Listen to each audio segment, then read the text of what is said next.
Welcome to Heartbeat Chronicles, the podcast that takes you on a captivating journey through the intricate tapestry of love, sex, journaling, wellness, the world of counseling and therapy, and everything messy in between. Get ready to explore the depths of human emotion and discover new ways to navigate the complexities of the heart. In today's episode, we'll cover the importance of discussing domestic violence, various forms and consequences of domestic violence, global and personal domestic violence cases, power dynamics and support systems for survivors, signs of an abusive relationship, available resources and helplines, a personal survivor story, raising awareness and speaking out, recognizing and seeking help for domestic violence, misconceptions and stigmas surrounding domestic violence, the impact on relationships and healing, proactive support for those in abusive situations, and the call for education, awareness, and collective action to address domestic violence.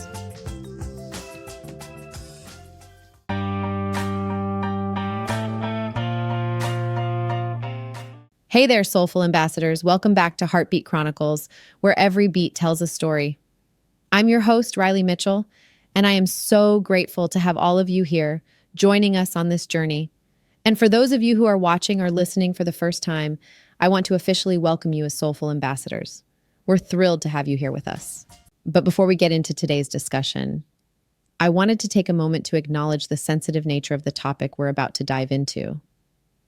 Domestic violence is a serious issue, and shedding light on its reality is incredibly important. The gravity of this topic cannot be underestimated, and it's crucial that we engage in open discussions to raise awareness and foster understanding. Now, originally, we had planned to have our very first guest here today. She was going to share her story of being in a violent relationship, but sometimes life takes unexpected turns. So instead of having her, I'll be sharing my own story as a survivor of domestic violence. Domestic violence is a subject that impacts countless individuals, families, and communities all over the world. It's a complex issue, often shrouded in silence and stigma. Many people who experience domestic violence live in fear and isolation, unsure of where to turn or who to trust. It's time we break that cycle and create a safe space for dialogue and healing. For me, this topic hits close to home. I know firsthand the pain, the fear, and the courage it takes to face domestic violence.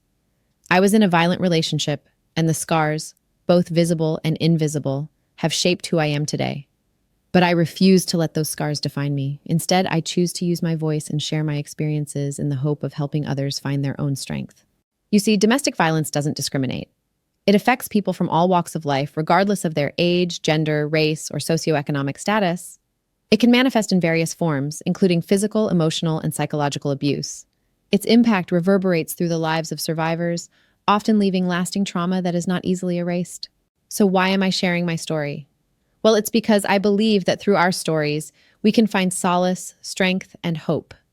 By speaking up, we break the silence that allows domestic violence to thrive. We encourage others to seek help and support, and we remind survivors that they are not alone. We validate their experiences, and together we can create a community that fosters healing and growth. It's important to remember that domestic violence is never the survivor's fault. No one deserves to be abused, and no one should have to endure it.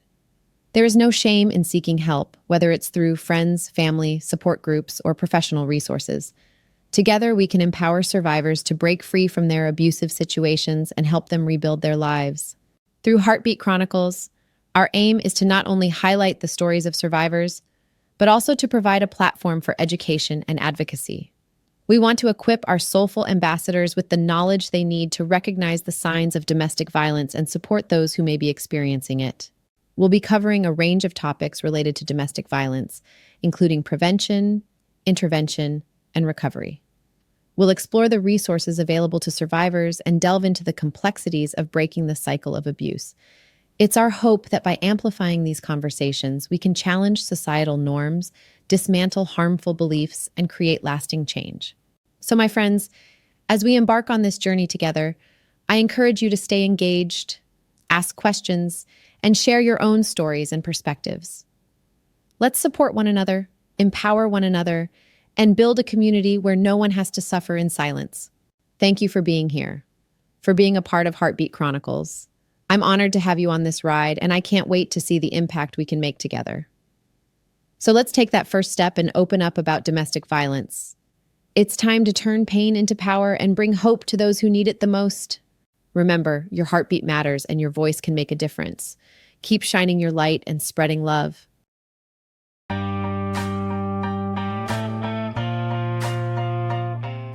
Domestic violence is unfortunately a very real and serious issue that affects many individuals in intimate relationships. It can go by different names like intimate partner violence or domestic abuse, but the basic idea is the same. One partner using various behaviors to exert power and control over the other partner. Now, it's important to note that domestic violence can occur in any type of relationship. It doesn't matter if you're in a heterosexual or same-sex couple, married or unmarried, or even just dating. This form of violence knows no boundaries. It's not just limited to physical abuse either. It can take on other forms such as emotional, psychological, financial, or even sexual abuse. The World Health Organization, or WHO, has done extensive research on this issue. They define intimate partner violence as not just physical abuse, but also encompassing sexual, emotional, and controlling behaviors. They found that this kind of violence can occur in all sorts of settings and among all socioeconomic, religious, and cultural groups. But here's the thing. The burden of this kind of violence is overwhelmingly borne by women. Although it is true that women can be violent towards men in relationships, often in self-defense, and violence can happen in same-sex partnerships, it is most commonly male intimate partners or ex-partners who perpetrate violence against women. On the other hand, men are more likely to experience violence from strangers or acquaintances than someone close to them. Different countries use different terms to refer to this type of violence. While many countries use the term domestic violence to describe partner violence, it can also include child or elder abuse or abuse by any member of a household. Another term used is battering, which refers to a severe and escalating form of partner violence characterized by multiple forms of abuse, terrorization, threats, and possessive and controlling behavior by the abuser. There are various ways in which domestic violence can manifest itself. Physical assault is one obvious form, like hitting, slapping, or kicking, but it can also involve non-physical behaviors. Threats, intimidation, isolation, coercion, and manipulation are all part of the arsenal of an abuser. Emotional and psychological abuse can include things like verbal insults, constant criticism, and efforts to diminish the victim's self-worth. Financial abuse is another tactic used by abusers to control their victims by controlling or withholding financial resources. And of course, there's sexual abuse, which encompasses any non-consensual sexual activity within the relationship. The effects of domestic violence can be severe and long-lasting for the victims. Physical injuries are just one aspect of it. The emotional trauma it causes can have a profound impact on a person's overall well-being. That's why it's so crucial to address domestic violence with comprehensive support systems, legal interventions, and public awareness campaigns. We need to focus on prevention, intervention, and most importantly, the protection of those affected. Many countries have recognized the importance of tackling this issue head-on. They have established laws, shelters, and support services to assist victims and hold perpetrators accountable for their actions. By providing a safety net for victims and ensuring that abusers face consequences, we can help break the cycle of domestic violence. But it doesn't stop there. Public awareness campaigns are also vital. They help educate people about the signs of domestic violence, encourage victims to seek help, and empower communities to take a stand against this pervasive social issue. In conclusion, domestic violence is a serious problem that affects people all over the world. It's not limited to physical abuse, but includes a range of behaviors used by one partner to exert power and control over the other. It's crucial that we address this issue through comprehensive support systems, legal interventions, and public awareness campaigns. By doing so, we can work towards preventing domestic violence, intervening when it occurs, and protecting those affected by it.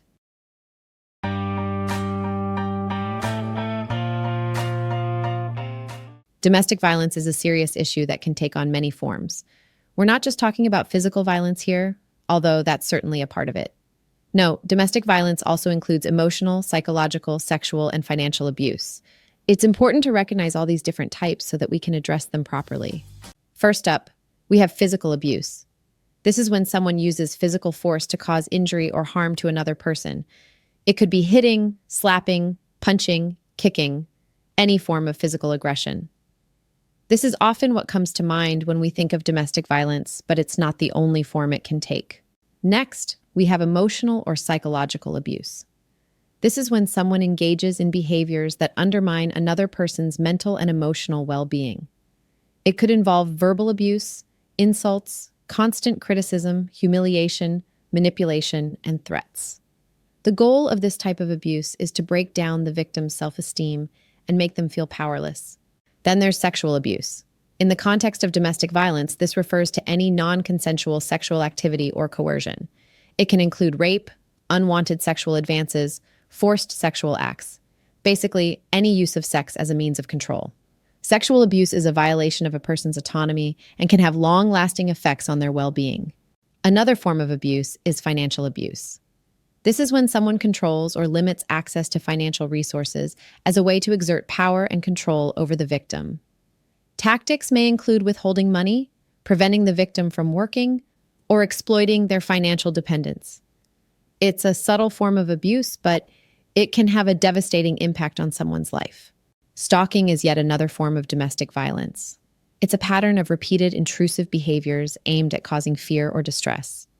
This can include following the victim, monitoring their activities, making unwanted phone calls, or sending unwanted messages. Stalking is a way for the abuser to maintain power and control over their victim. In today's digital age, we also have to talk about digital or cyber abuse. Abusers can use technology to harass, control, or intimidate their victims. This can include monitoring their online activities, sending threatening messages, or spreading false information. It's a troubling development that has made it easier for abusers to exert control over their victims. Now let's talk about isolation. Perpetrators may isolate their victims from friends, family, or support networks. By cutting off these connections, they make it harder for the victim to seek help or escape the abusive relationship.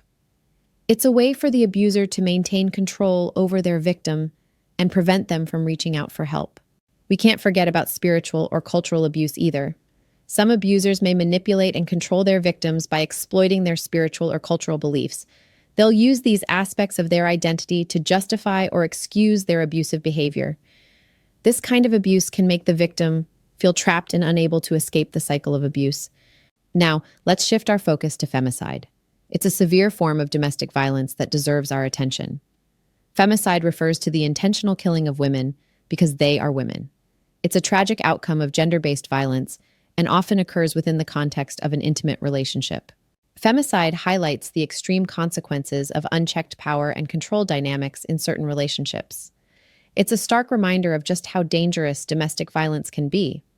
Addressing the root causes of domestic violence is crucial if we want to prevent such tragic outcomes.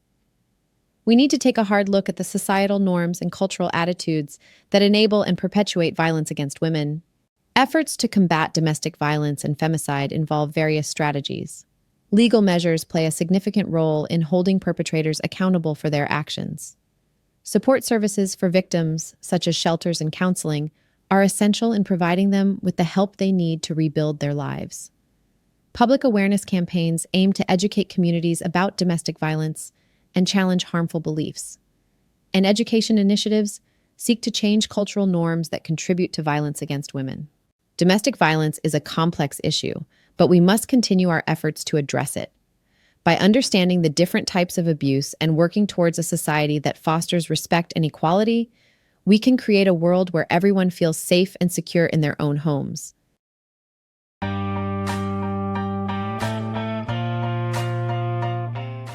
Let's talk about some eye-opening statistics on domestic violence from both a global and local perspective. It's unfortunate, but it's crucial that we shine a light on this issue in order to create awareness and drive change. According to the World Health Organization, WHO, approximately 1 in 3 women worldwide have experienced physical and/or sexual violence by an intimate partner or non-partner sexual violence in their lifetime. This kind of violence is often committed by someone close to them, like a partner. Shockingly, nearly 27% of women aged 15, 49 years, who have been in a relationship report being subjected to some form of physical and/or sexual violence by their intimate partner. This number increases significantly when we look at lifetime prevalence, with over a quarter of women in relationships reporting experiencing violence at least once since the age of 15. Now let's delve into some regional statistics highlighted by the WHO. The prevalence of lifetime intimate partner violence varies across different parts of the world. It ranges from 20% in the Western Pacific, 22% in high-income countries and Europe, to 25% in the Americas. In the WHO African region, that number jumps to 33%, while it's 31% in the WHO Eastern Mediterranean region and 33% in the WHO Southeast Asia region. These numbers are truly concerning. Unfortunately, violence can escalate to fatal levels. Globally, as many as 38% of all murders of women are committed by intimate partners. It's important to note that in addition to intimate partner violence, non-partner sexual violence is also an issue. Globally, 6% of women report having been sexually assaulted by someone other than a partner. However, data on non-partner sexual violence is more limited compared to intimate partner violence. Switching our focus to my country, Kenya, we have some distressing findings from the Kenya Demographic and Health Survey, KDHS, conducted in 2022. The KDHS revealed several alarming statistics related to violence against women in Kenya. For instance, 39.3% of girls and young women reported incidents of early or forced marriage. Additionally, 12.4% experienced rape, 16.9% faced sexual harassment, 16.9% were at risk of female genital mutilation, FGM, and 14.6% encountered domestic violence. These numbers paint a grim picture of the challenges faced by women in Kenya. One chilling incident that garnered national attention was the brutal murder of Rita Waney, a 20-year-old student. This tragic event sent shockwaves through the country, making it clear that gender-based violence is a pressing issue. In response to these disturbing trends, thousands of people took to the streets of Kenyan cities and towns to protest the slaying of more than a dozen women. This collective outcry highlighted the urgency of addressing gender-based violence in the country. These protests, which included thousands of women marching through the streets, served as a powerful statement about the need for change. Last month, on January 27th, women from all walks of life gathered in Kenya to draw attention to the issue of femicide. Their goal was to emphasize the urgency of addressing this significant problem. In a vigil held at the University of Nairobi on the 14th of February, people gathered to remember the women who had been brutally murdered. Janet Mbugua, a renowned journalist in Kenya, stated that, "It might be Valentine's Day week, but there is a darkness that still hovers. This is because many who we should be celebrating love with are instead being grieved." The vigil was to exert pressure, demanding action from the government. This petition called for the president to declare violence against women, VAW, and femicide as a national crisis. It also urged the adoption of an executive order committing to zero tolerance for VAW and femicide. The petition required public condemnation of VAW and femicide from key government officials, members of parliament, governors, judges, and many others. The vigil was supported by well-wishers, who contributed items such as candles, water, flowers, and handkerchiefs. This outpouring of support in the wake of femicide cases reported in January, including the murders of Rita Waney and Starlet Wahu, showcased the unity and determination to combat violence against women. Women lobby groups, including organizations like Usikimye, FIDA Kenya, and Feminists in Kenya, have been at the forefront of raising awareness and mobilizing for change. They organized a powerful, peaceful march against femicide to condemn these vile acts. Additionally, these groups have effectively used social media platforms to rally support, spread the message, and bring attention to the urgent need for collective action. We must recognize and appreciate the men who stood shoulder to shoulder with women in these marches to show their support. It's important to acknowledge that collective action and unity are crucial in tackling such a pervasive issue. The fight against gender-based violence requires everyone's participation, regardless of gender, as we work towards creating a safer and more inclusive society for all. Let's remember these statistics, incidents, and movements as reminders of the pressing need to address and prevent domestic violence and gender-based violence in our communities. Together, we can make a difference and create a world where every person feels safe, respected, and valued.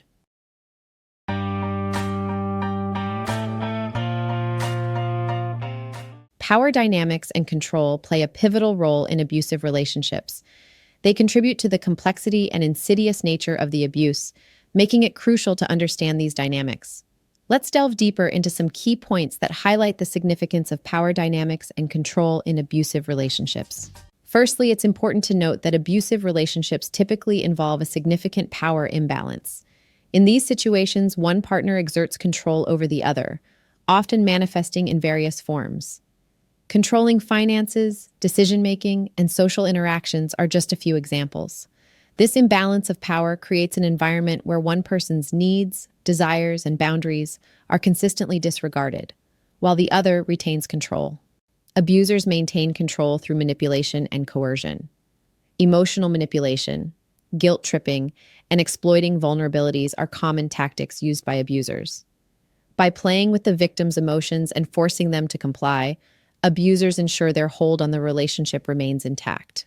Isolation is another control strategy employed by abusers. They may deliberately isolate their victims from friends and family, cutting off external support systems. When the victim becomes more dependent on the abuser due to the lack of a strong support network, it becomes increasingly challenging to escape the abusive situation. Threats and intimidation are also prevalent in abusive relationships. Abusers may use both explicit and implicit threats to intimidate their partners. These threats can range from physical violence to harm directed towards loved ones or other dire consequences if the victim attempts to leave or seek help. By instilling fear, abusers further reinforce the power dynamics within the relationship. In addition to threats, emotional abuse is a powerful tool used by abusers to maintain control. Consistent criticism, humiliation, and verbal aggression erode the victim's self-esteem, making them more vulnerable to the abuser's influence. Emotional abuse can have long-lasting effects and deeply impact the victim's perception of themselves. Unfortunately, physical violence often becomes the ultimate expression of control in abusive relationships. The fear of physical harm becomes a powerful mechanism through which the abuser reinforces their dominance and maintains control. This fear and the violence inflicted make it incredibly challenging for the victim to break free from the cycle of abuse. Another control tactic employed by abusers is gaslighting. Gaslighting involves psychological manipulation aimed at making the victim doubt their perception, memory, or sanity. By distorting the victim's reality, the abuser disempowers them and fosters dependency on the abuser for validation and reality checks. Gaslighting further deepens the control exerted over the victim. Abusive relationships often follow a cycle known as the cycle of abuse. This cycle typically involves periods of tension building, an explosive incident, and then a phase of remorse or reconciliation. During the remorse phase, the victim may hope for positive change and hold on to the relationship. However, this cycle only reinforces the power dynamic and makes it even more challenging for the victim to break free. Understanding these dynamics is vital not only for the victims, but also for those supporting them. Recognizing the control tactics used in abusive relationships is the first step towards breaking free. Victims need to seek help, develop a safety plan, and surround themselves with supportive individuals who can guide them through the journey of escaping an abusive relationship. Promoting awareness, education, and resources is crucial in empowering individuals to escape abusive situations and build healthy relationships. By educating ourselves and others about the power dynamics and control tactics in abusive relationships, we can work towards creating communities that prioritize safety, support, and the well-being of all individuals. It's time to break the cycle of abuse and foster a society that nurtures healthy relationships.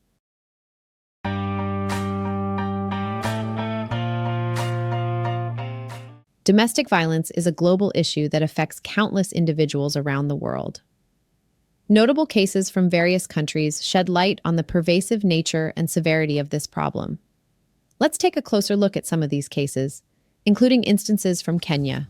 One of the most famous cases in the United States was the trial of former NFL player O.J. Simpson for the murder of his ex-wife Nicole Brown Simpson and her friend Ronald Goldman. This trial brought widespread attention to domestic violence and its devastating consequences. Although Simpson was acquitted of criminal charges, the case highlighted the complexities of intimate partner violence, sparking discussions about power dynamics and the importance of recognizing warning signs. In South Africa, the case of athlete Oscar Pistorius, who was convicted of the murder of his girlfriend Riva Steenkamp, garnered significant attention.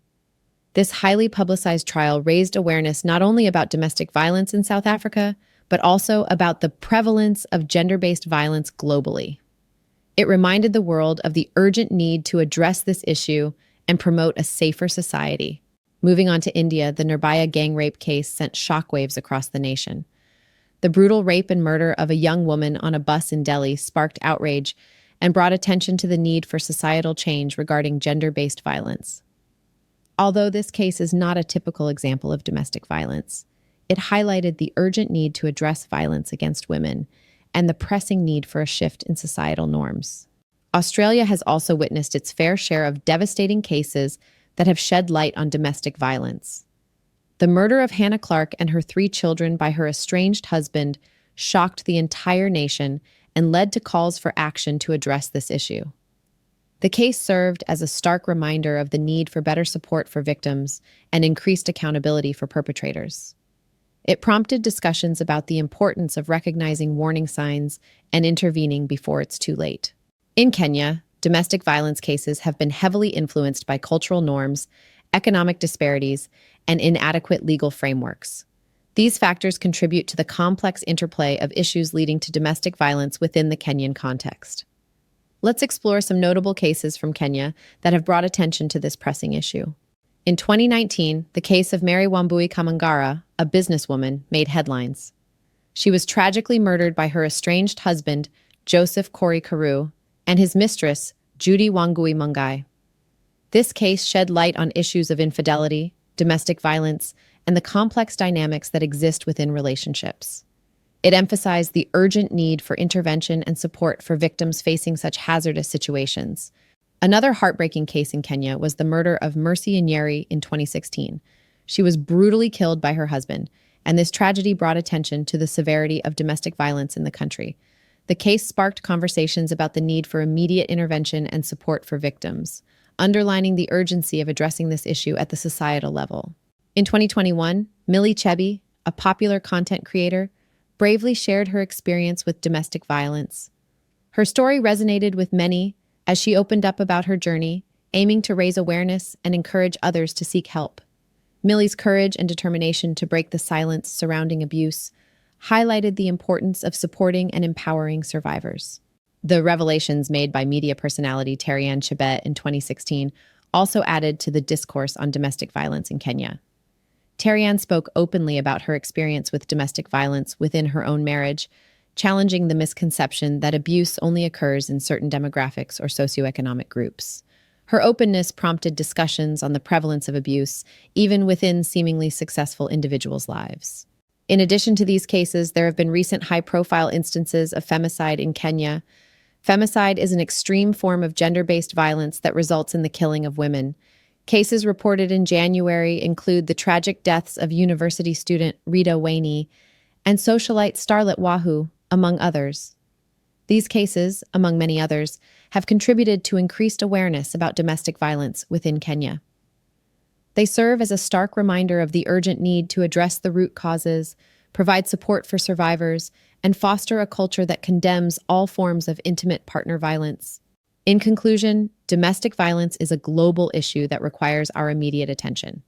Notable cases from countries around the world, including Kenya, have shed light on this pervasive problem and the urgent need for change. By raising awareness, providing support for survivors, and promoting a culture that denounces violence in relationships, we can begin to address the root causes and work towards a safer and more equitable society for all.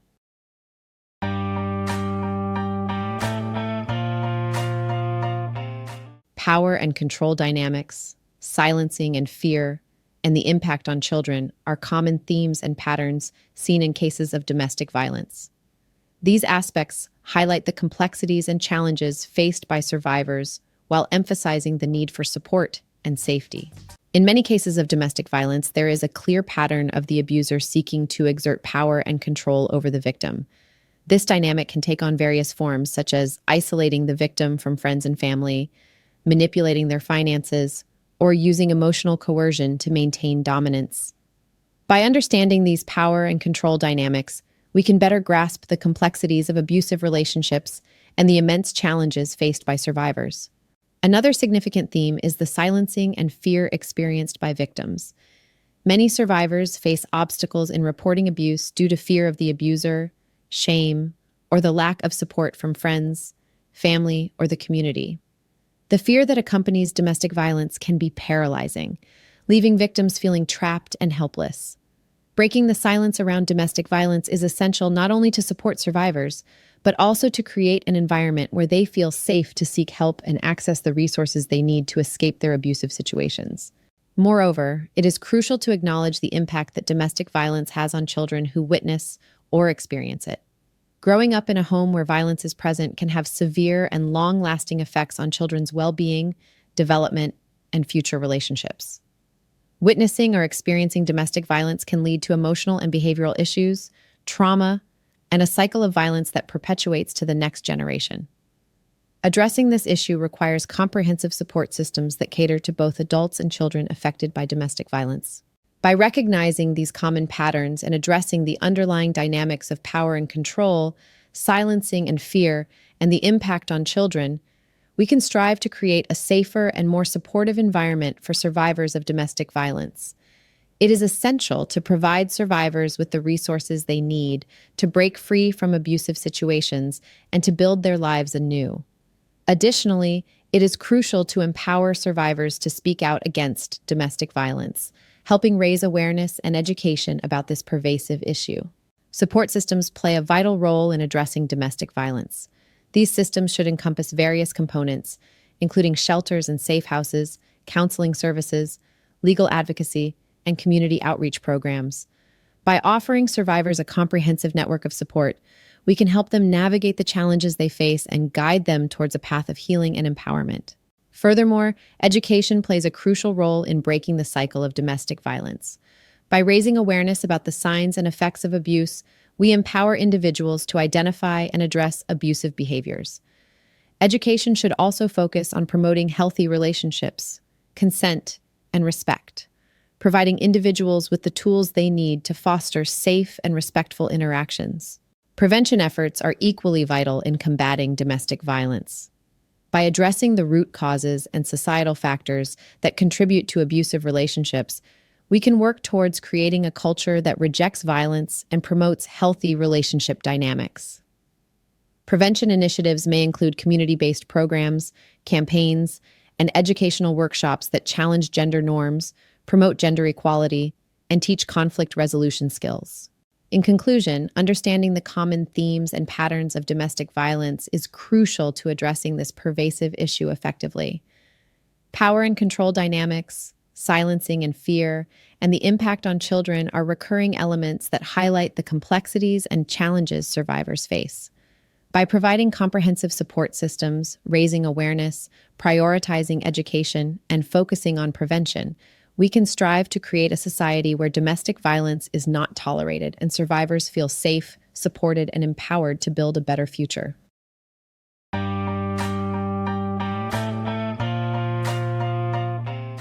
So let's talk about recognizing red flags in a relationship. It's important to be aware of these signs so that we can identify when a relationship becomes abusive. Here are some common indicators that you should keep an eye out for. First, let's talk about physical abuse. This can manifest in unexplained or frequent injuries that are attributed to accidents. Pay attention if someone you know is overly defensive about their injuries or if their explanations don't add up. These could be clear red flags. Moving on to emotional and verbal abuse, there are a few things to watch for. Constant criticism, humiliation, or belittling are all signs of emotional abuse. Verbal threats or intimidation are also warning signs. And if you notice controlling behavior, like someone isolating their partner from friends and family, that's something to be concerned about. Financial abuse is another form of abuse that often goes unnoticed. Controlling access to financial resources or withholding money and basic needs as a form of punishment are all signs of this type of abuse. It's important to keep an eye out for these behaviors as they can be incredibly damaging. Manipulative behavior is also a significant red flag. Gaslighting is a common tactic used by abusers, where they make the victim doubt their own sanity or perception of reality. Another red flag is when the abuser shifts blame and responsibility for their abusive actions onto the victim. Sexual abuse is an incredibly serious issue. Non-consensual sexual acts are obviously a red flag, but it's also important to watch out for coercion or manipulation related to intimate activities. These behaviors are never acceptable and should be taken very seriously. Isolation is another tactic that abusers often use. If you notice that someone is restricting their partner's social interactions or preventing them from maintaining relationships outside of the abusive relationship, that's a clear red flag. Monitoring and stalking are also dangerous behaviors to be aware of. Excessive monitoring of activities, both online and offline, can be a sign of an abusive relationship. And if someone is engaging in stalking behavior, whether it's physically or digitally, that's a clear indication of a problem. Extreme jealousy is another red flag that should not be ignored. Possessiveness and jealousy that goes beyond normal relationship boundaries is a major warning sign. Healthy relationships are built on trust, not possessiveness. Threats and intimidation are never acceptable in any relationship. If someone is threatening harm to their partner, themselves, or others, that's a clear indication of an abusive dynamic. Destroying property as a form of intimidation is another red flag to watch out for. Finally, let's talk about the cycle of apologies and abuse. This is when the abuser follows a pattern of abuse, apology, and promises to change, only to repeat the cycle. It's important to recognize this pattern and understand that apologies alone are not enough to repair an abusive relationship. If you or someone you know is experiencing any of these signs of abuse, it's crucial to seek help. There are local helplines, shelters, and support organizations that can provide assistance and resources. Don't hesitate to reach out and get the support you need. Remember, recognizing the red flags is the first step towards addressing the issue. No one deserves to be in an abusive relationship, and there is help available.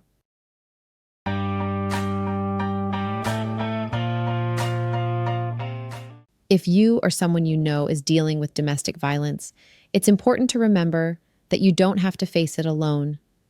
There are resources and helplines available that can provide the support you need. Let's take a look at some of these options. First up, we have some global helplines that you can reach out to, no matter where you are. In the USA, there's the National Domestic Violence Hotline.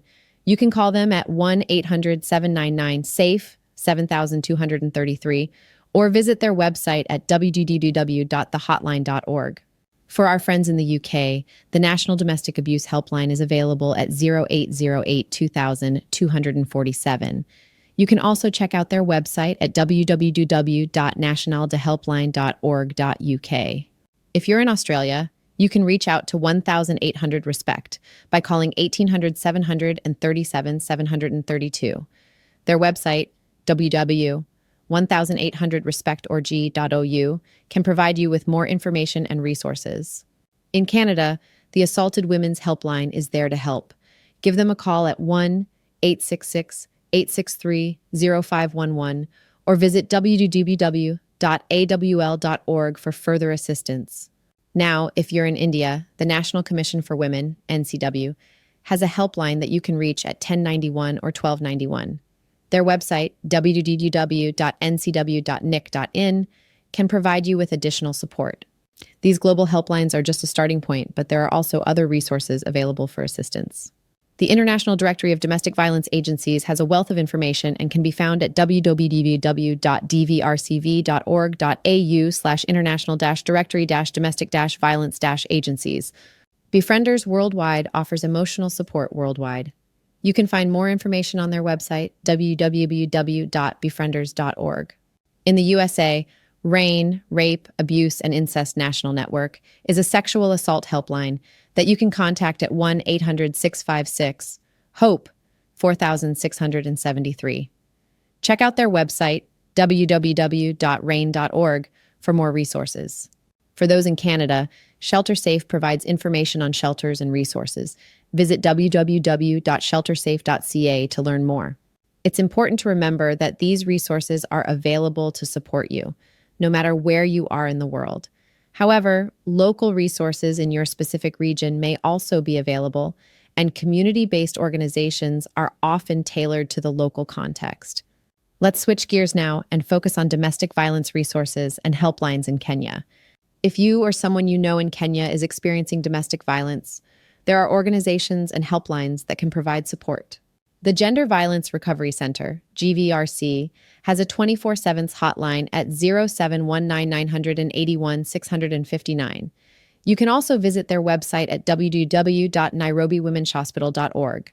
The National Gender and Equality Commission, NGEC, can be reached at 0717-881-270.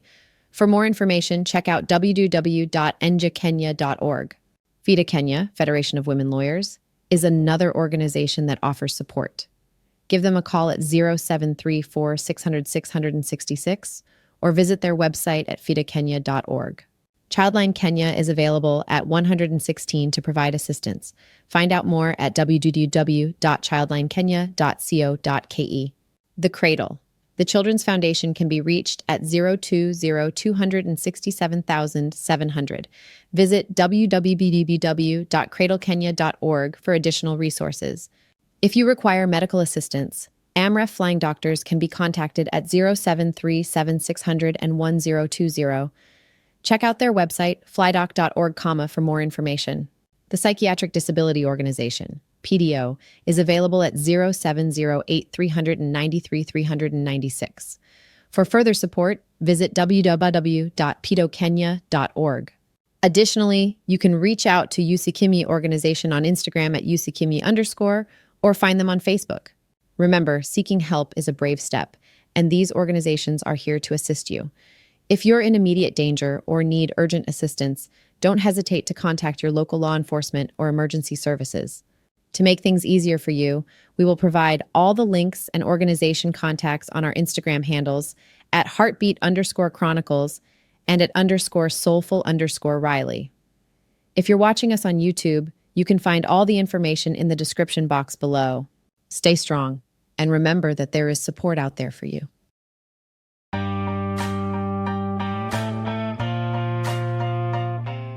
Today, I want to dive into a topic that is unfortunately far too common, yet often kept in silence: survivor stories of gender-based violent relationships. It's important to shed light on these experiences, as they not only raise awareness but also offer support and empowerment to those who have gone through similar situations.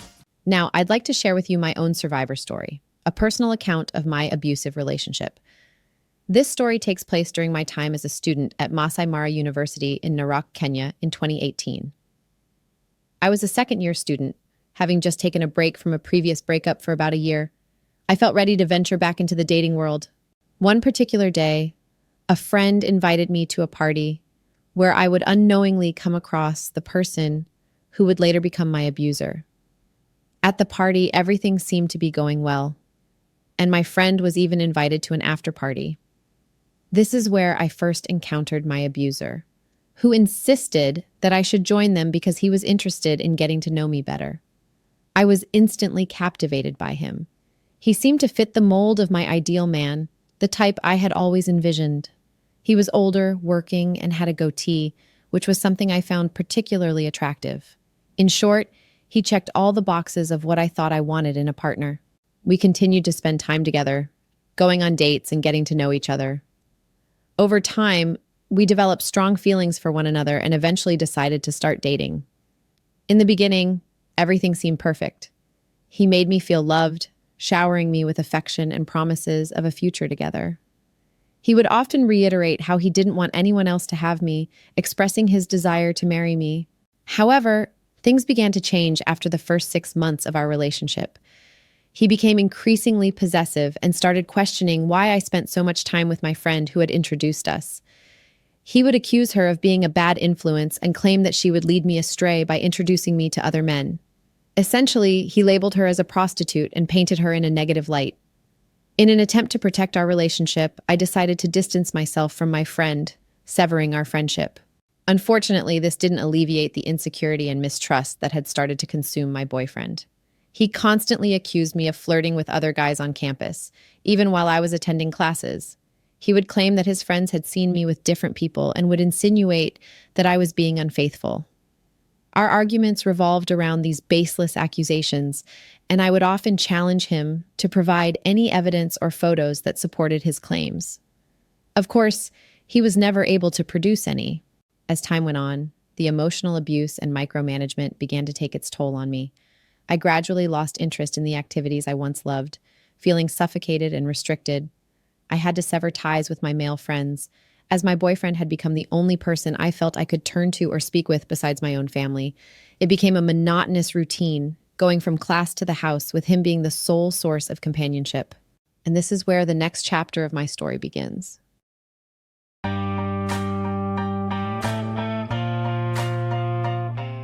So the story continues, and let me tell you, things just got worse from there. Not only did he lose his job, but that's when everything took a turn for the worst. You see, he used to ask me for money, promising to pay me back in the evening, but he never did. As a result, I ended up in debt, struggling to sort out all these financial issues.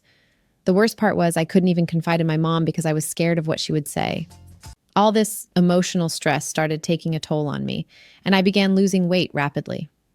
My mom thought I was intentionally trying to lose weight, but little did she know it was due to the overwhelming stress I was facing. It wasn't just the emotional abuse anymore. It turned physical one day when we were out with his friend. We were supposed to meet up with him, but I arrived later because I had some urgent matters to attend to. It was a Friday, and when I got there, the drinking and fun had already started.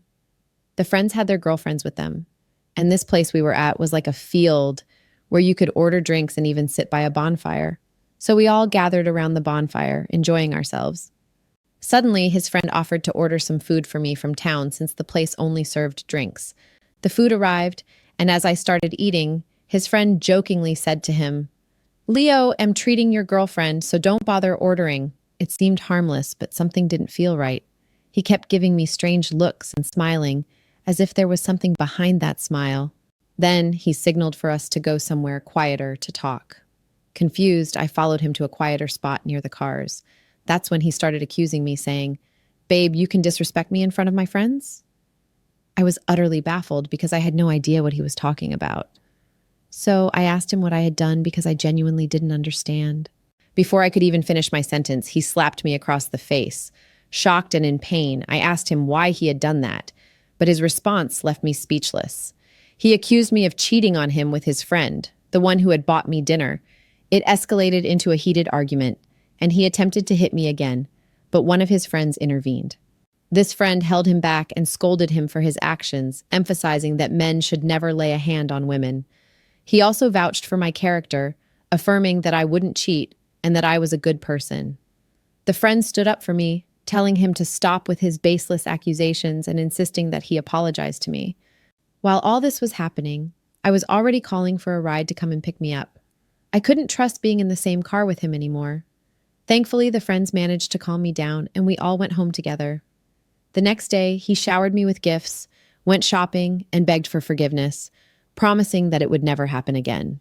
We tried to move on and stayed together for a while, but it wasn't long before the next incident occurred. He came home one morning around 6:30 a.m. shouting my name, demanding that I open the gate for him. You see, I had previously ignored his calls and rejected his apologies for another incident where he had slapped me in front of his friends. His reason for the slap? He claimed I was entertaining winks and advances from his friend, who had been eyeing me for quite some time. Can you believe that? It sounds ridiculous, I know. There was a neighbor who had been showing interest in me, and I had mentioned this to my boyfriend. So when the neighbor knocked on my door to check if I was safe, I told him I was fine because I was with my boyfriend. This seemed to anger my boyfriend even more, and he went out to confront the neighbor. He grabbed him by the collar, scolding him for making advances towards another man's woman. It was chaotic, and even the neighbors were awakened by the commotion. The security guard had to step in and separate them, bringing an end to the altercation.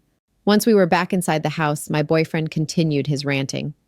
He accused me of entertaining our neighbors, questioning why I wasn't satisfied with him alone. But here's the thing. He knew very well that this person had been persistently pursuing me. It felt like a never-ending cycle of abuse. He slapped me once more and then forced himself on me, even though I clearly wasn't in the mood. Feeling helpless, I gave in to his demands. Afterward, he got dressed, said hurtful things about me being loose, and left for his own place. We didn't communicate for about a week after that incident. Eventually, he showed up at my door with gifts, pleading for forgiveness. His excuse? He claimed he didn't want any other man to have me. Deep down, I knew I needed to leave this toxic relationship. I had to prepare an exit plan, because it became clear to me that I was in an abusive situation. I feared for my safety, afraid that his behavior might escalate and he could end up hurting me even more, or worse, killing me. And so the story continues.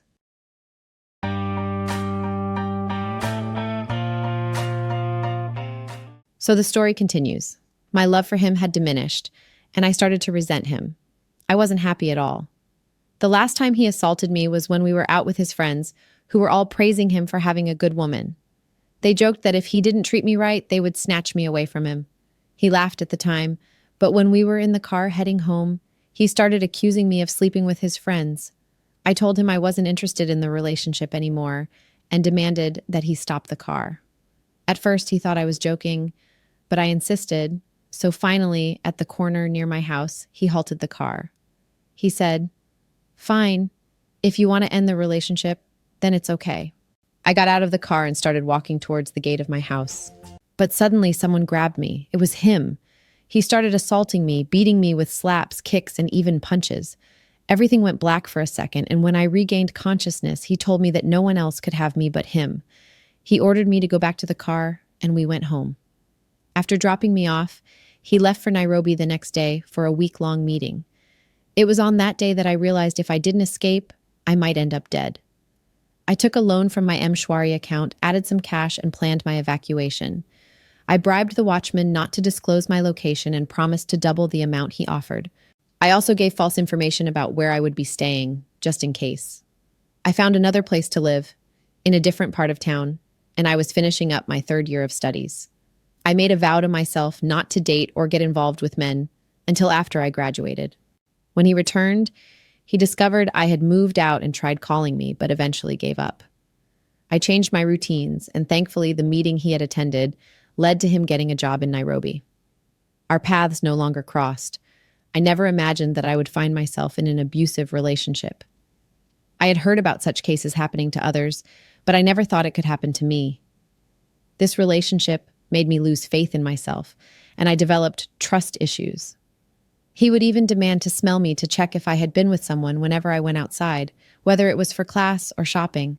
It drained me emotionally, and I lost interest in intimacy and love. But gradually, I started to heal. I got an internship with the Red Cross, which involved traveling, and it helped me find solace. The experiences during my travels aided in my healing process. Additionally, the next relationship I entered also played a significant role in my recovery. The man I met was gentle, caring, and helped me love myself again. He showed me that love could be something beautiful. He gave me peace, and I fell in love. He helped me move past my traumatic experience, and I didn't want to be defined as a victim anymore. Since then, I have never let my past experiences weigh me down, and neither should you. I have only disclosed my abusive relationship to my current partner. I felt it was something I had put behind me, and I didn't want to relive the experience by sharing it with others, including my mother and family. In fact, this will be the first time my mother hears about it, as I know she's a devoted fan of Heartbeat Chronicles. None of my relatives knew about my past ordeal. I felt that if I shared it with them, they wouldn't believe I could go through such a situation, and I didn't want to recount those painful memories to them. So that's my story. It's a journey of healing, finding strength, and moving forward.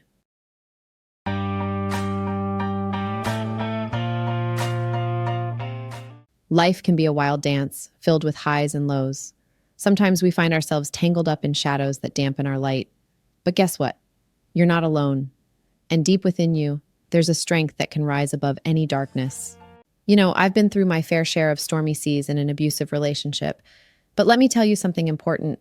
I didn't come out of that experience broken. No, I emerged stronger than ever, resilient in the face of adversity. And here's the thing, my friends.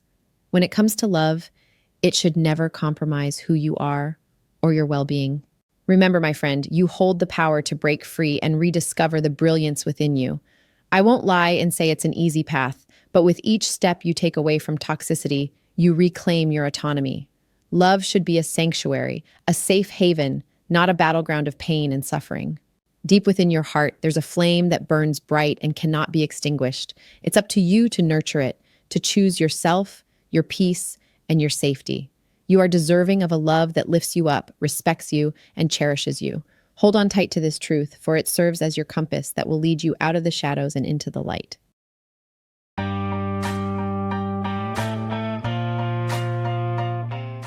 I want to chat about what led me to decide to speak out and share my experience. It's an interesting question, one that I've pondered quite a bit. So let's dive right in. Sometimes life throws you curveballs, and you find yourself facing challenges that seem insurmountable. That was exactly the situation I found myself in a few years ago. I had been through something that deeply affected me, something that made me question who I was and what I believed in, and I knew I couldn't keep it all bottled up inside anymore. Deciding to speak out about my experience wasn't an easy choice. It took a lot of courage and reflection, but ultimately I realized that by keeping quiet, I was not only doing myself a disservice, but also missing an opportunity to help others who might be going through something similar. You see, one thing I've learned is that our experiences can be incredibly powerful. By sharing our stories and being vulnerable, we give others hope, validation, and support. And I realized I had the chance to do just that, to let my voice be heard and provide comfort to those who might be feeling alone in their struggles. But it wasn't just about helping others. It was also about helping myself. Speaking out allowed me to release the weight I had been carrying and to find healing in sharing my truth. It was a way for me to regain my power and take control of my narrative. Now, I understand that speaking out isn't always an easy task. It comes with risks and vulnerabilities. There might be people who don't understand or who try to diminish your experiences. But here's the thing. When we choose to be authentic and share our truth, we take back our power and create the possibility for change. By speaking out, we raise awareness, challenge societal norms, and contribute to a more inclusive and empathetic world. We pave the way for others to feel seen, heard, and understood. And honestly, what a powerful gift that can be. I also realized that there was another important aspect to speaking out: advocacy. By sharing my own experience, I could become an advocate for others who had undergone similar challenges. I could amplify their voices, fight for their rights, and work towards a more just and equitable society. In many ways, deciding to speak out was a journey of self-discovery. It allowed me to not only connect with others, but also understand myself more deeply. It has taught me that vulnerability is not a weakness, but a strength, and that by sharing our stories, we can create powerful connections and inspire change. Now, I won't sugarcoat it. Speaking out can be tough. It requires bravery and resilience, but let me tell you, the rewards far outweigh the challenges. The impact we can have on others' lives, the sense of empowerment and liberation we feel, it's all worth it. So if you're thinking about speaking out, I encourage you to take that leap of faith. Trust in your own experiences, embrace vulnerability, and know that your voice matters. You have the power to make a difference, not only in your life, but in the lives of others as well. Remember, your voice is powerful and your story deserves to be heard.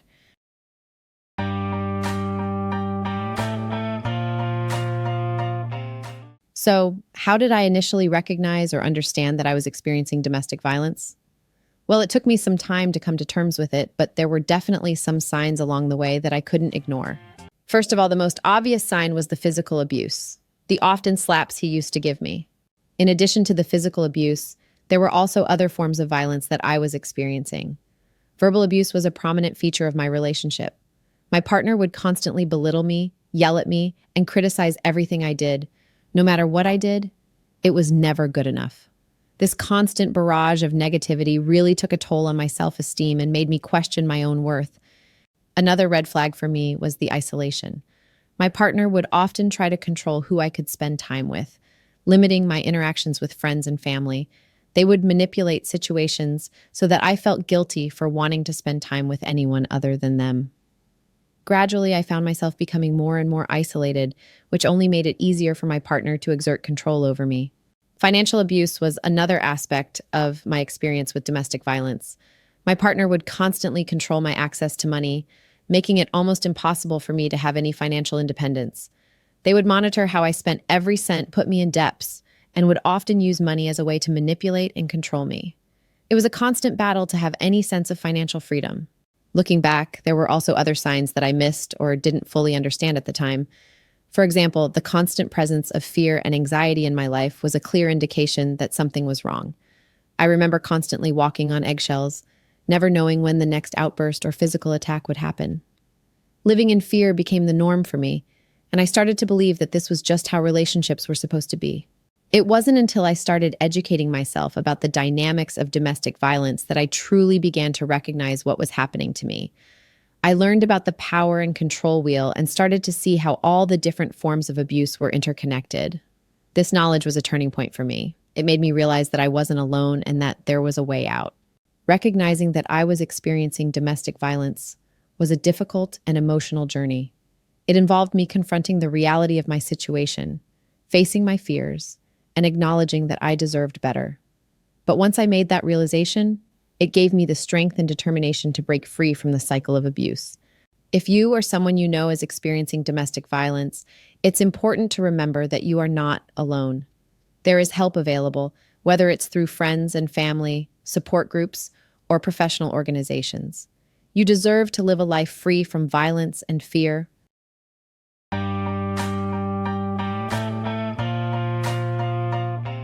Oh boy, let me tell you about the roller coaster of reactions I got when I finally decided to open up about my situation to my friend and my partner. It was a mix of shock, empathy, and overwhelming support. Facing and acknowledging the abuse I had endured was one of the toughest decisions I had to make, but the thought of keeping it all to myself was even more suffocating. In the beginning, it was just my friend who lived next door who knew what I was going through. We had been neighbors for years, and she had seen the signs, the bruises, the tears, the frequent fights. She was my confidant, my pillar of strength during those dark times. I can't even begin to explain how grateful I am to have had her by my side. When I finally worked up the courage to confide in her, she listened without judgment and offered me the validation I so desperately needed. Her support gave me that first glimmer of hope that maybe, just maybe, I could escape that toxic relationship. Then there was my partner after the abusive relationship, who also knew about my past. Sharing my experiences with him was terrifying, to say the least. After going through such a traumatic ordeal, trust wasn't something that came easily to me. But he was patient, understanding, and willing to support me every step of the way. Having someone new in my life who cared about me unconditionally helped rebuild my shattered self-worth. He encouraged me to seek therapy and constantly reminded me that I deserved happiness. Without his unwavering support, I don't think I would have had the courage to face my past and pave a new path forward. You see, the impact of their support on my journey cannot be overstated.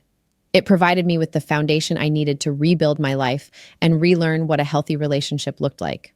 Their belief in me when I couldn't believe in myself fueled my determination to break free from the cycle of abuse. Their constant reminders that I was deserving of love, respect, and happiness helped me challenge the negative beliefs and self-doubt that had been ingrained in me over the years. Their support also extended to practical matters, such as helping me find a therapist and offering a safe space whenever I needed to escape the memories that haunted me. They became my advocates, my allies, and my chosen family. They picked up the pieces of my broken spirit, helping me stitch them back together with love, understanding, and compassion. Of course, there were challenges along the way. Not everyone can understand the complexities of abuse or the process of healing. Some will question why I didn't leave sooner or doubt the severity of what I had experienced. But with time, I learned to surround myself with people who uplifted and supported me unconditionally. And by doing so, I created my own tribe of warriors who stood firmly by my side. Looking back now, I am eternally grateful for the reactions and support I received from my friend and partner at that time. It wasn't always smooth sailing, but their love and encouragement gave me the strength to navigate through the storm. Without them, my journey to healing and reclaiming my life would have been much more difficult. To anyone going through a similar situation, my advice is this: reach out to those around you, even if it feels scary or vulnerable. You deserve support, validation, and understanding. And when you find those people who stand with you through thick and thin, hold on to them tightly. They are the ones who will help light your path and guide you towards a brighter future.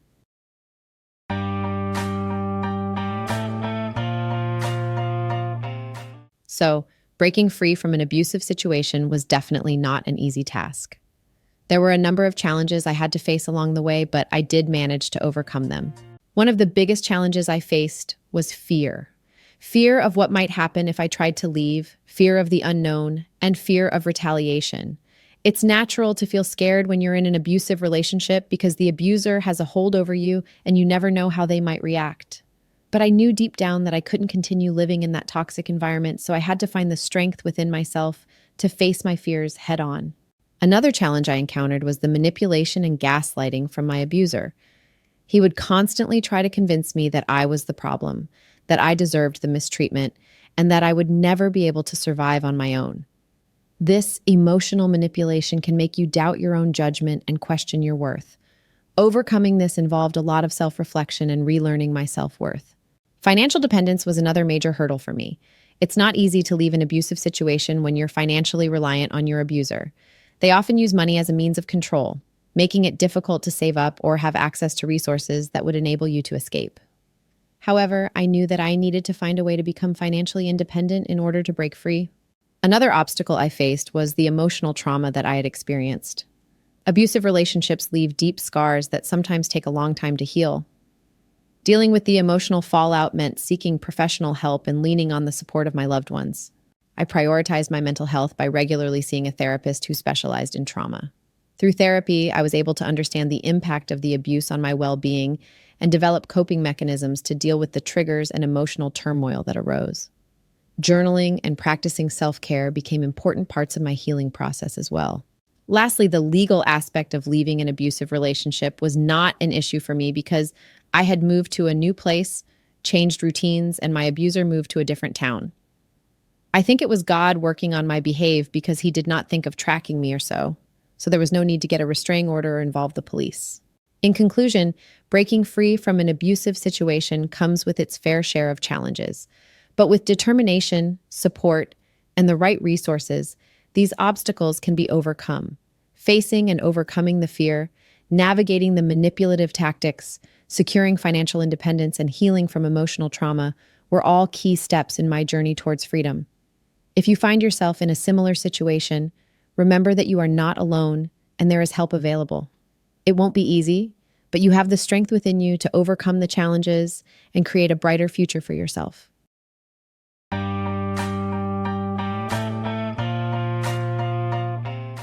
How do you raise awareness on domestic violence? It's such an important topic that requires our attention and understanding.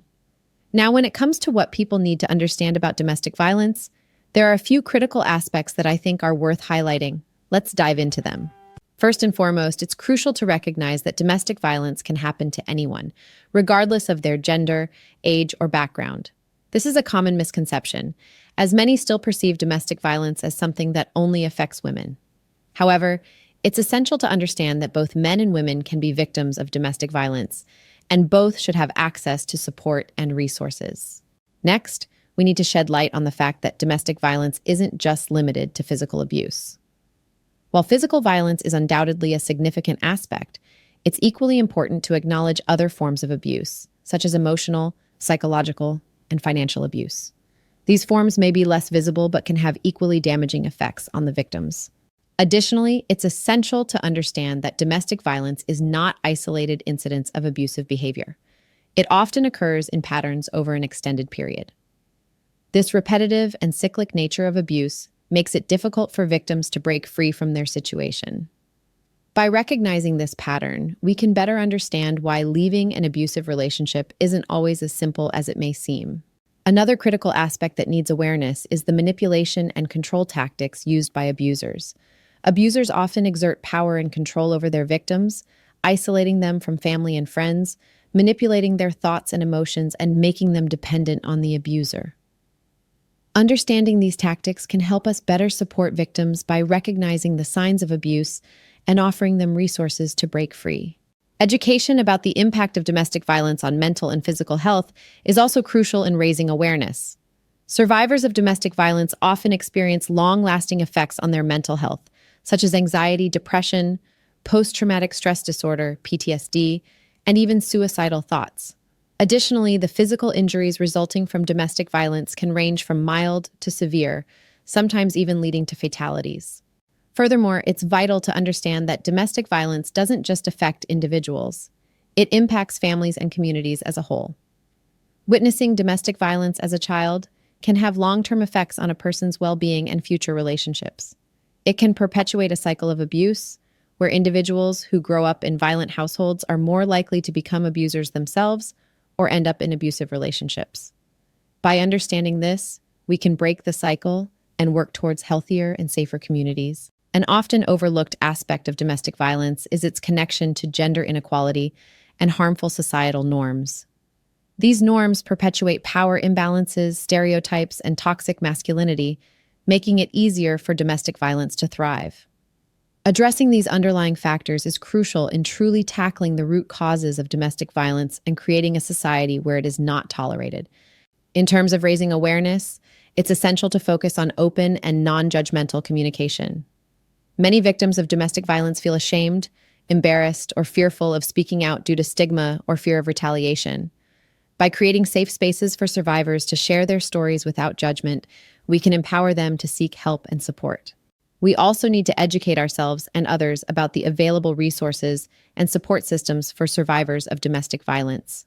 This includes helplines, shelters, counseling services, legal aid, and community organizations. By spreading awareness about these resources, we can ensure that survivors know where to turn to for help and support. Lastly, it's important to address the role of bystanders in domestic violence situations. Bystanders can play a significant role in preventing and intervening in abusive situations. By educating the public on how to recognize signs of domestic violence and providing them with tools to safely intervene, we can create a collective responsibility to end domestic violence. So those are some critical aspects to consider when raising awareness about domestic violence. It's crucial to recognize that domestic violence is not limited to physical abuse. It can happen to anyone, and it has a profound impact on individuals, families, and communities. By understanding these aspects and actively working towards prevention and support, we can make a difference in combating domestic violence.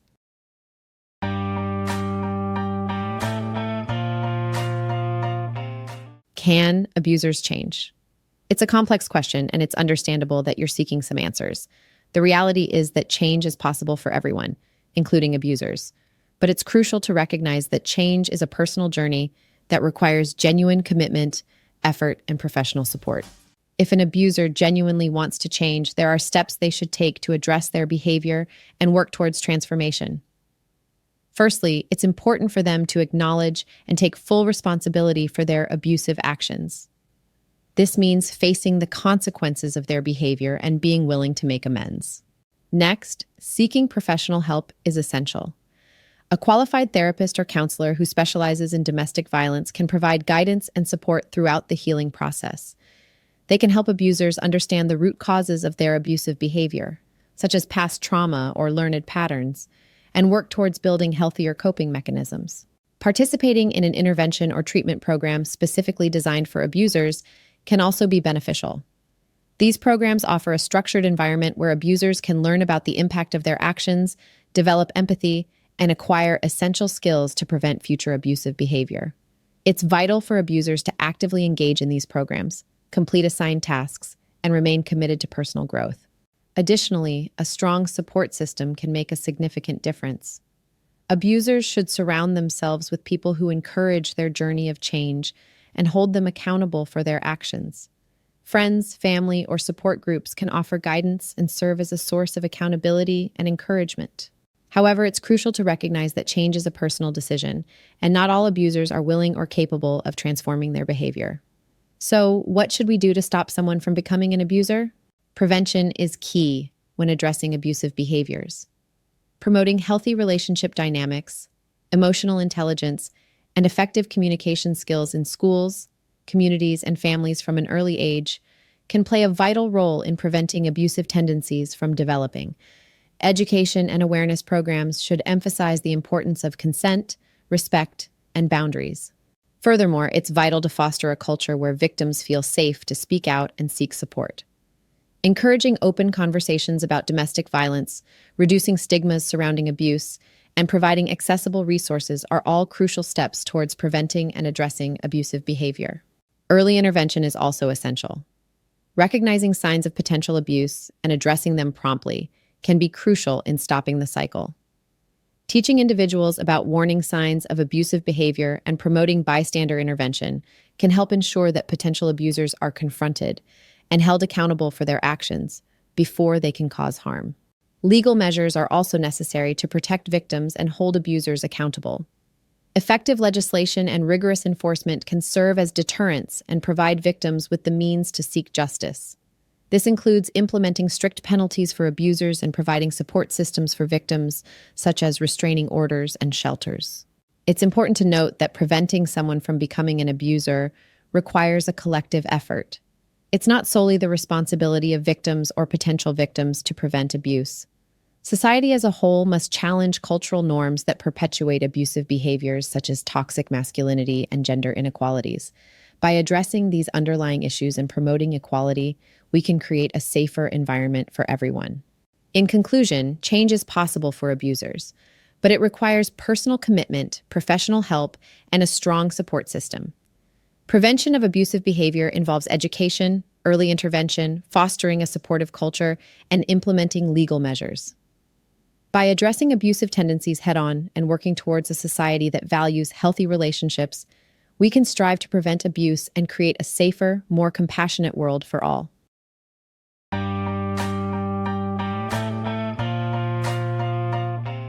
Sure, let's talk about some misconceptions and stigmas surrounding domestic violence that we'd like to dispel. It's an important topic to address because these misconceptions and stigmas can often perpetuate harmful beliefs and prevent victims from accessing the help and support they need.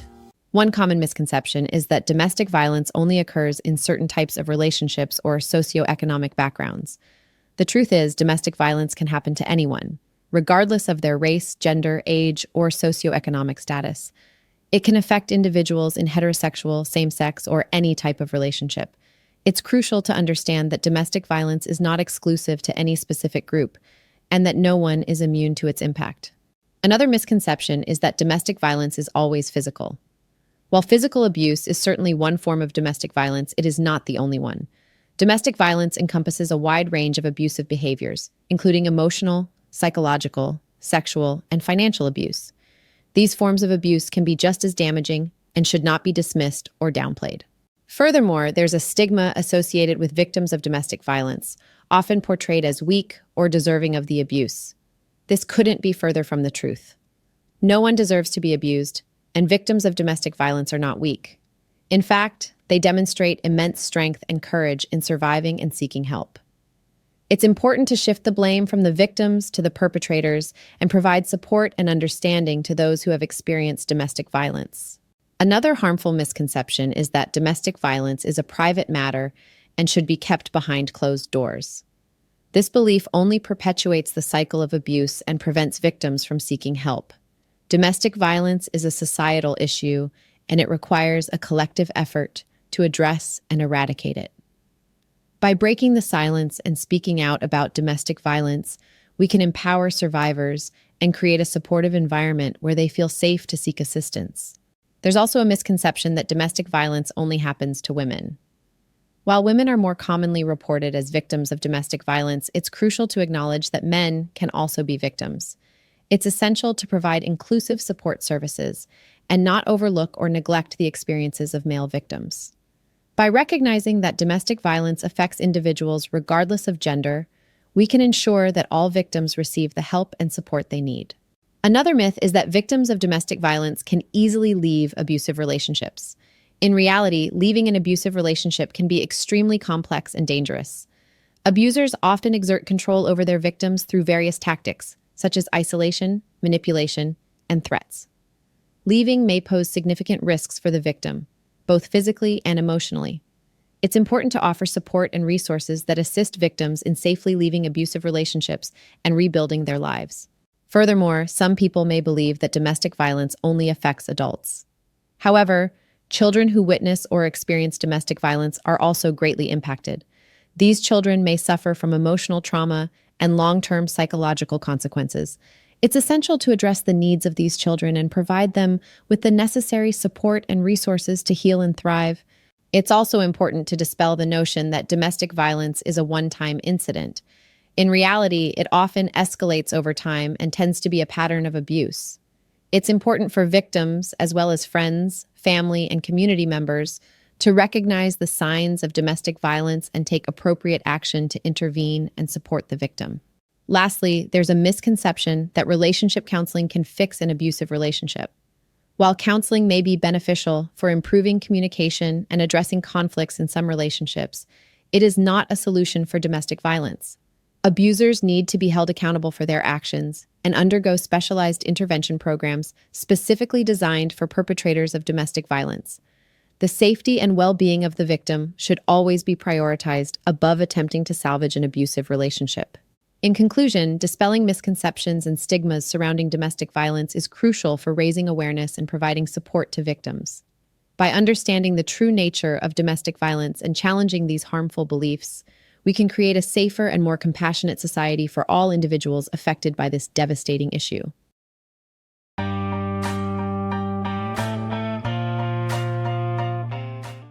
Relationships. They are such a wild ride, aren't they? They can bring us joy, fulfillment, and love, but they can also bring us heartache, pain, and confusion. It's safe to say that my experiences have definitely shaped my perspective on relationships, and boy, have I learned a few things along the way. You see, I used to be an idealist when it came to relationships. I believed in soulmates, fairy tales, and happily ever afters. I thought that once I found the one, everything would fall into place, and we would ride off into the sunset, hand in hand, without a cloud in the sky. But as we all know, life rarely works out that way. I've had my fair share of heartbreaks and disappointments. I've had relationships that fizzled out, leaving me questioning my worth and wondering what went wrong.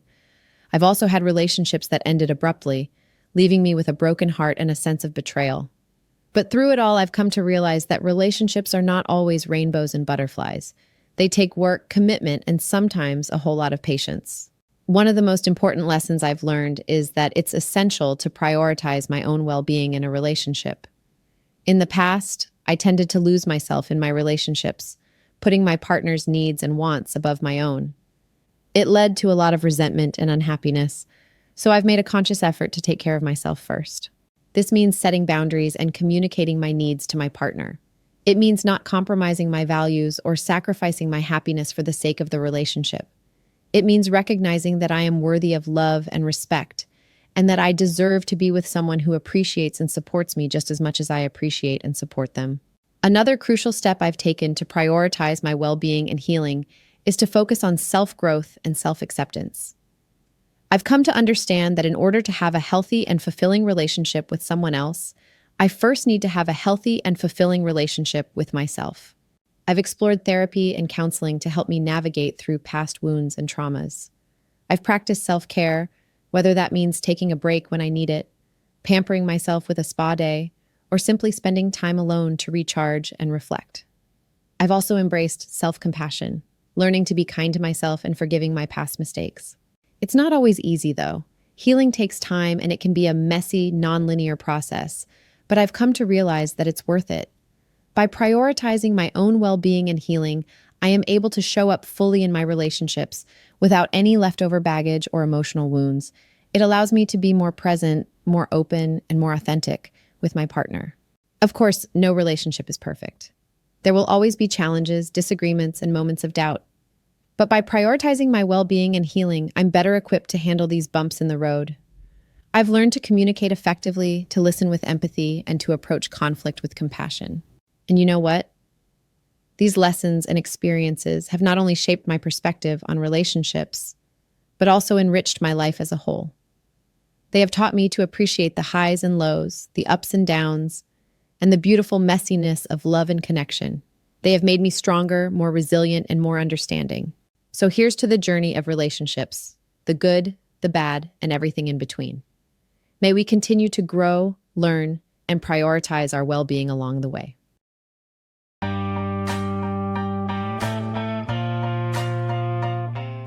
Today, we have dived into a heavy but necessary topic, domestic violence.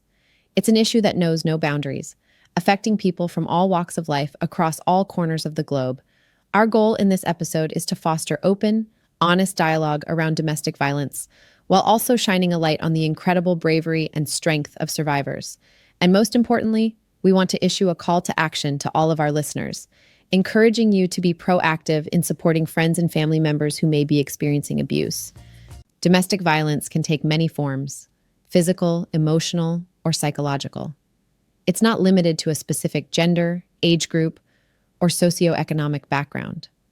And sadly, it often remains hidden from public view, trapped behind closed doors. But by having these conversations, we can break the silence.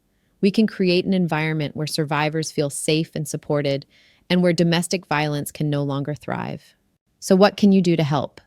First and foremost, we urge you to be vigilant. Look out for warning signs that someone you care about may be in an abusive relationship. These signs can include unexplained injuries, sudden changes in behavior, or a constant sense of fear and anxiety. Once you recognize the signs, it's crucial to approach the situation with empathy and compassion. Remember, survivors of domestic violence are often living in constant fear, and it can be incredibly difficult for them to speak out about their experiences. So, it's important to provide a safe space for them to open up without judgment or pressure. Listening plays a crucial role here. Actively listen to their stories and validate their feelings. Let them know that you believe them and that they are not alone. Sometimes simply knowing that someone is there to support them can make all the difference. But being supportive doesn't stop there. It's also important to familiarize yourself with the resources available in your community. Local helplines, shelters, and support groups can provide invaluable assistance for survivors. Take the time to educate yourself about these resources so you can be a source of guidance, pointing survivors in the right direction. And remember, help isn't just for survivors. Perpetrators of abuse often need intervention as well. By engaging with community programs that address the root causes of violence, we can work towards preventing future incidents from occurring. Education and awareness are also key factors in combating domestic violence. Educate yourself and others about healthy relationships, consent, and boundaries. By talking openly about these topics, we can challenge societal norms and break the cycle of abuse. Share information through social media, participate in awareness campaigns, and support organizations that are dedicated to ending domestic violence. But let's not forget the importance of collective action. Domestic violence is a systemic issue that requires a collective effort to address. Advocate for policy changes that provide better protection for survivors and hold perpetrators accountable. Support organizations working towards prevention and rehabilitation. And, most importantly, never underestimate the influence you have within your own community. By taking action together, we can create a world that is free from domestic violence. In conclusion, let's reiterate the significance of addressing domestic violence openly and compassionately. By fostering open dialogue, supporting survivors, and taking collective action, we can make a difference. Remember, the power to create change lies within each and every one of us. Together, we can build a society where everyone feels safe and free from abuse. So let's answer the call to action and let's be the change.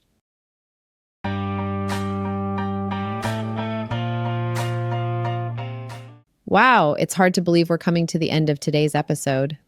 I have to say, this has been such an emotional journey, and I'm beyond grateful to have had the opportunity to share my story with the whole world.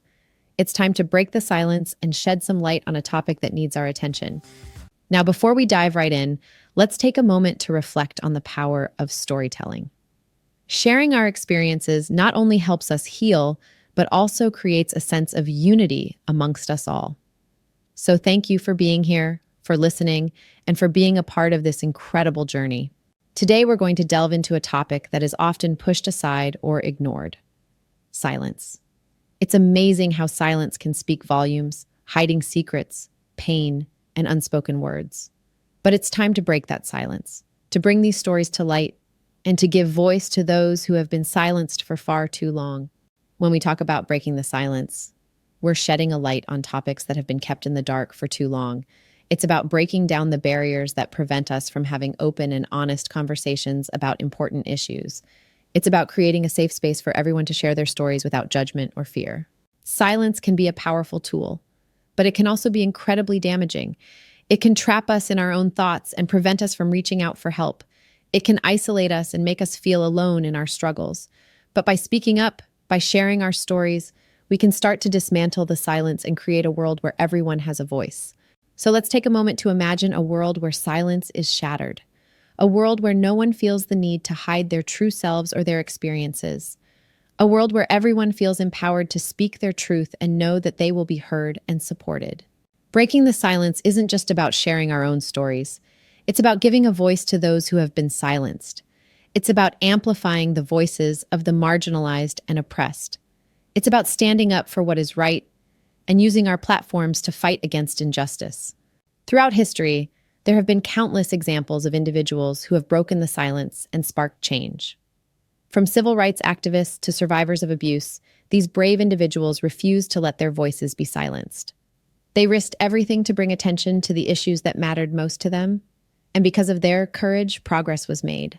Now, each of us has the power to break the silence in our own lives. It may not always be easy, and it may require vulnerability and strength, but the impact can be profound. By sharing our stories, by speaking up, we inspire others to do the same. We create a ripple effect that spreads awareness and empathy far beyond our own experiences. Breaking the silence is a personal journey, but it's also a collective effort. It's about coming together as a community to support one another and to create lasting change. It's about being allies to those who need it most and standing up against oppression in all its forms. So, as we come to a close, I want to leave you with this thought. Don't underestimate the power of your voice. Your story matters, and by sharing it, you have the ability to touch the lives of others and make a difference in the world. Thank you for joining me on this emotional and empowering episode. Together, let's continue to break the silence and create a more compassionate and understanding world.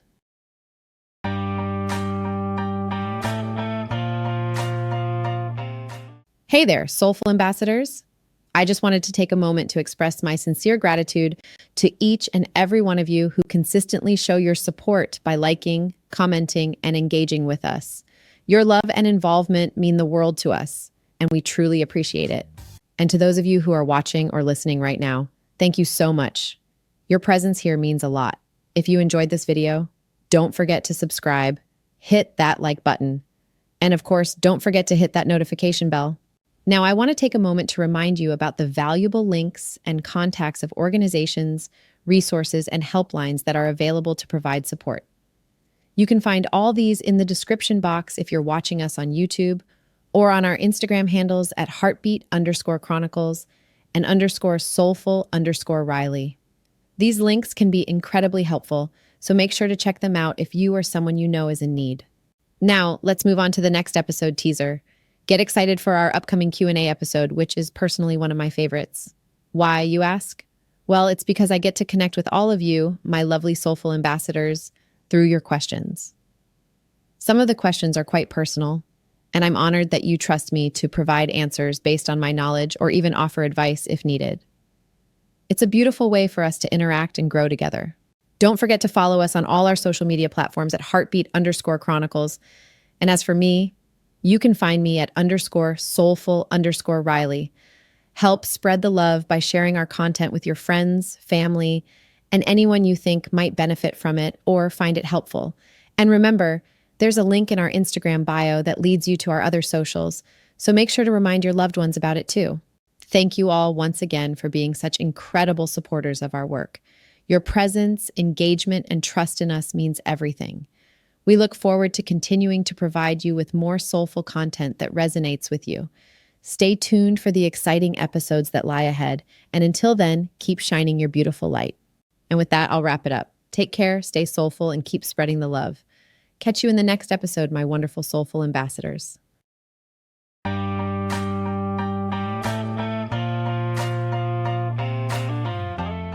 In this episode, we addressed the importance of discussing domestic violence, the various forms it takes, global cases that highlight its severity, signs of an abusive relationship, resources for help, survivor stories, and the need for education, awareness, and collective action to create a world free from domestic violence.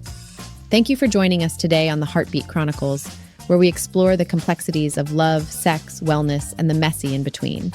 Don't miss our next episode, and remember to subscribe for more insightful conversations.